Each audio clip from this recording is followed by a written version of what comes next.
오늘 말씀의 제목은 하나님이 쓰시는 일꾼, 하나님이 쓰시는 일꾼이란 제목으로 토요일 새벽 예배에 말씀 전하도록 하겠습니다. 오늘 읽은 본문 말씀을 보시면 그리스도의 일꾼을 가리켜 특별히 하나님의 비밀을 맡은 자다라고 표현하고 있습니다. 즉 하나님이 인정하시는 충성된 일꾼은 입술을 잘 지켜서 하나님의 비밀을 누설치 않는 사람이라는 것이죠. 신구약 성경을 보시면 하나님께서는 구속사적으로 중요한 사명을 맡기는 사람들마다 특별히 침묵을 요구하시는 것을 볼 수가 있습니다. 이 시간 성경에 등장하는 침묵의 사람들을 통해서 오늘날 하나님이 쓰시는 일꾼들이 갖추어야 될 신앙의 덕목이 무엇인지 함께 생각해 보기를 원합니다. 하나님의 일꾼들이 지녀야 될 침묵, 과연 어떠한 침묵을 하나님이 요구하실까요? 첫 번째로, 아무리 무거운 사명도 감당하는 침묵입니다. 어떠한 무거운 사명을 어깨에 메도 침묵할 수 있어야 된다. 하나님이 아브라함과 맺으신 횃불 언약의 핵심은 바로 이스라엘 백성들이 믿음의 4대, 누굽니까? 요셉의 해골을 메고 가나안 땅에 들어가는 것이죠. 4대 만에 돌아오리라가 성취되어야 돼요.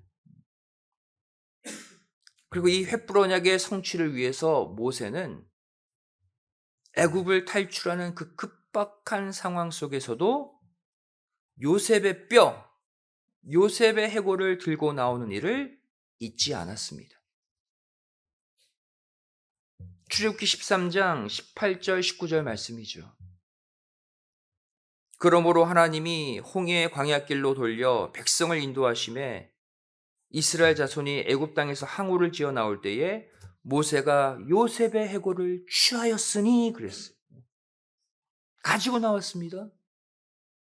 이 해골이 언제적 해골이에요? 모세 때로부터 무려 360년 전의 해골이에요. 그 해골이 출애굽해서 가나안 들어가야 된다. 그 360년 전 요셉의 유언을 모세가 잊지 않고 수행한 거예요. 그리고 모세의 명령을 따라 약 1톤이 넘는 이 무거운 요셉의 관을 어깨에 짊어진 사람들이 있었죠. 이 요셉의 해골은 언제 가나안 땅에 묻혔습니까? 험난한 광야 노정 40년을 거쳐서, 또 가나안 안에서 일어난 가나안 정복 전쟁 16년까지 다 지나고 나서야 가나안 땅 안 세겜에 묻히게 되죠. 여호수아 24장 32절 말씀 보시면 이스라엘 자손이 애굽에서 이끌어낸 요셉의 뼈를 세겜에 장사하였으니. 여기서 우리가 주목해야 될 것은 광야 노정 내내 불신과 원망에 찬 이스라엘 백성들이 일으킨 수많은 어둠의 사건들이 있잖아요. 그런데 그 가운데 요셉의 무거운 해골을 옮기는 자들이 원망했다는 구절은 없어요.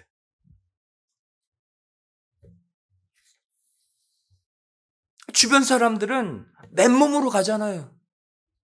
그런데도 고기가 없다고 불평하고, 물이 없다고 불평하고, 길이 험하다고 불평하고 원망했지만 누구는 무거운 요셉의 해골을 메고 광야길을 함께 걸었던 이 무명의 사람들은 그 어떤 환경에도 불평하지 않았어요. 묵묵히 자신의 사명을 완수했던 것을 볼 수가 있습니다.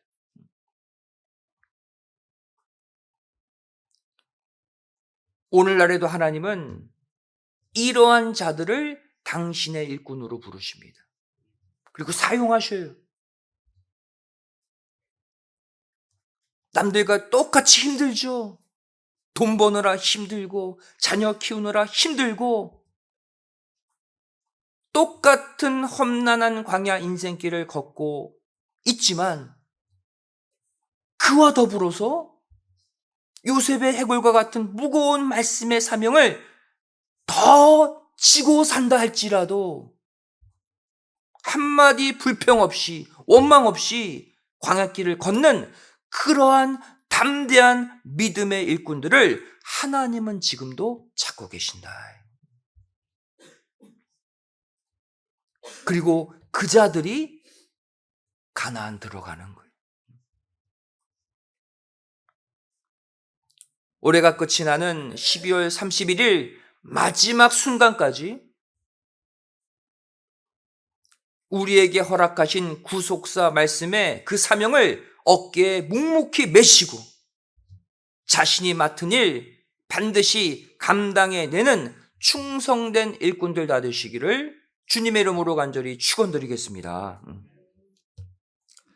두 번째로 하나님의 일꾼들이 지녀야 될 침묵은 어떤 침묵인가?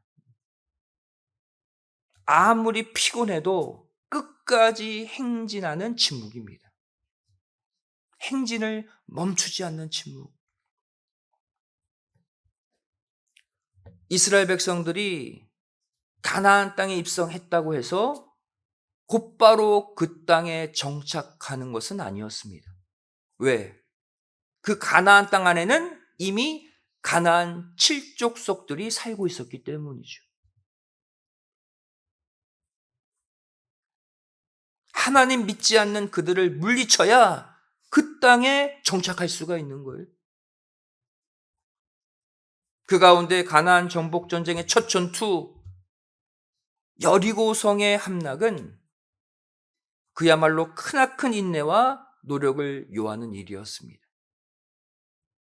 하나님은 이 거대한 성 여리고성을 단번에 취하게 하지 않으셨어요. 여리고성 함락을 향한 하나님의 명령 보시기 바랍니다. 여호수아 6장 3절 4절이죠.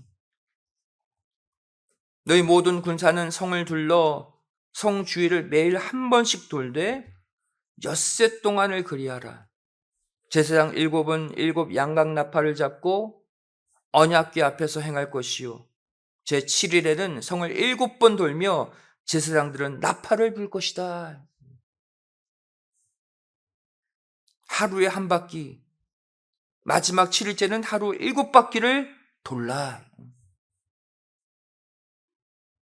이 당시 여리고성은 성의 폭이 무려 200m나 되었습니다. 성의 둘레는 약 600m나 되는 어마어마한 거대한 성이었어요. 40년 광야 생활로 인해 지칠 대로 지친 이들에게 여리고성을 하루에 한 바퀴씩 돌라 그나마 이해가 되죠. 하지만 마지막 7째 날 하루 안에 7바퀴를 다 돌라 이것은 체력적으로 무척이나 부담스러운 명령이에요. 짜증나는 명령이에요. 단번에 취하고 싶은데 그리고 쉬고 싶은데 하나님은 이렇게 명령하셨죠. 7바퀴를 다 돌면 약 4.2km입니다. 하루 안에 돌아야 돼요. 200만 명 이상의 백성들이. 그냥 돌기도 힘든데 어떤 사람들은 법궤를 메고 돌아야 했죠. 또 어떤 사람들은 앞서 말씀드린 그 요셉의 관, 요셉의 해골을 메고 돌아야 돼요. 왜? 요셉의 해골이 언제 세겜 땅에 묻혔습니까? 가나안 정복 전쟁 이후에 묻혔잖아요. 아직 요셉의 해골이 이들의 어깨 위에 있었다는 거예요. 바로 이때 하나님은 여호수아를 통해 성을 도는 중요한 규칙을 말씀하시죠. 여호수아 6장 10절입니다. 여호수아가 백성에게 명하여 가로되 너희는 외치지 말며 너희 음성을 들내지 말며 너희 입에서 아무 말도 내지 말라. 하나님은 알고 있었어요. 이들의 마음 가운데 불편한 생각이 들고 있었다는 사실을 입 밖으로 내지 말라는 거예요. 침묵하라는 것이죠. 여기서 이스라엘 백성들은 또 침묵했습니다. 그 결과 가나안 정복 전쟁의 첫 사명을 온전히 완수할 수 있었어요. 우리도 마찬가지입니다. 하나님이 명령한 그 길을 걷는 것이 때로는 피곤하고 때로는 이해하지 못하고 힘들 수 있어요. 하지만 그 길을 끝까지 걷는 비결이 뭐다? 불평의 마음을 입 밖으로 내지 말라는 거예요. 침묵하라는 거예요. 참으라는 거예요. 그러면 그 임무를 완수할 수 있다는 거예요. 아무리 각자의 인생길이 힘들고 하나님의 뜻에 순종하는 것이 피곤하다 할지라도 불평의 음성을 들리지 말고 하나님의 명하신 사명의 장소를 우리는 돌고 또 돌아야 한다. 그리고 가장 견디기 힘든 마지막 순간에는 오히려 한 바퀴가 아닌 완전수 7바퀴를 넉넉히 돌아야 한다는 사실입니다. 우리가 가기 전에 하나님이 명령하신 수많은 순종의 일들, 여러분 침묵 가운데 끝까지 감당하시는 가운데 여러분 인생의 모든 여리고성이 다 무너지는 승리를 체험하시기를 주님의 이름으로 축원드리겠습니다. 마지막 세 번째로 하나님의 일꾼이 지녀야 될 침묵은 어떠한 침묵인가? 아무리 큰 잘못도 포용할 수 있는 침묵입니다.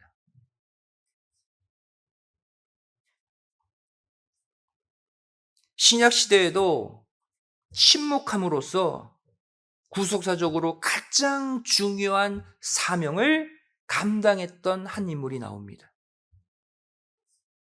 바로 예수님의 아버지 요셉이에요. 이 당시 여자가 남편 몰래 다른 씨를 베면 남편이 그 여자를 사람들 앞에 끌고 가서 돌에 맞아 죽게 하는 법이 있었죠. 요셉이 잠자리 하지 않았는데 약혼한 마리아의 배가 불러옵니다. 하지만 요셉은 의롭고 자비로운 마음으로 임신한 약혼녀 마리아를 몰래 끊어내려고 했죠.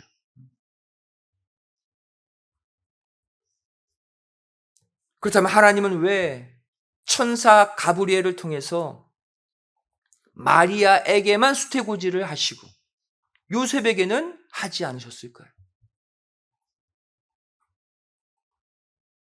요셉의 의로움과 요셉의 과묵함을 하나님은 이미 알고 인정하셨기 때문이에요. 온 인류의 구세주가 돌에 맞아 죽지 않고 무사히 태어날 수 있었던 이유, 요셉의 의로운 침묵 때문이었습니다. 성도 여러분, 저와 여러분에게도 이렇게 남의 허물을 조용히 덮어주고 용서해주는 넓은 마음, 진정한 침묵이 있어야 할 줄로 믿습니다. 그러할 때 하나님은 그 사람을 통해서 마지막 주의 재림을 준비시키고 진행시키는 거예요. 요셉처럼. 이제 말씀을 정리합니다. 이처럼 하나님은 시대마다 당신의 구속 사업을 위해 사람을 선택하시되 특별히 말없이 침묵하는 자를 택하여 사용하신 것을 볼 수가 있어요. 왜 침묵이 중요할까요? 하나님의 일을 하는데. 왜냐하면 이 말을 통해 사단이 침투하고 이 말을 통해 죄가 전달되고 이 말을 통해 하나님의 뜻이 어그러지기 때문이에요.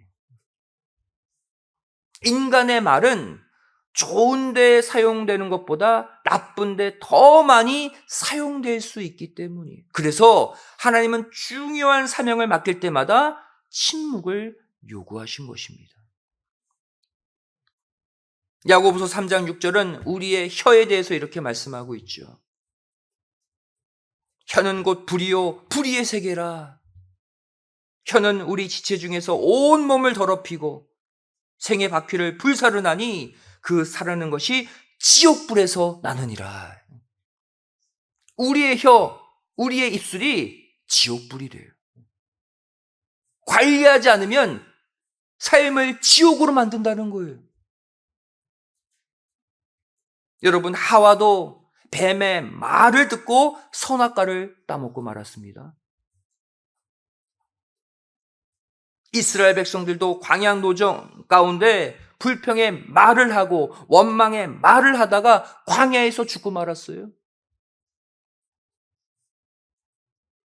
이 시간 우리도 원망의 말, 불평의 말, 남을 미워하는 말 모두 다 버리시고 뜻을 위해 침묵하는 가운데 마지막까지 하나님이 귀하게 사용하시는 믿음의 일꾼들 다 되시기를 주님의 이름으로 간절히 축원드리겠습니다.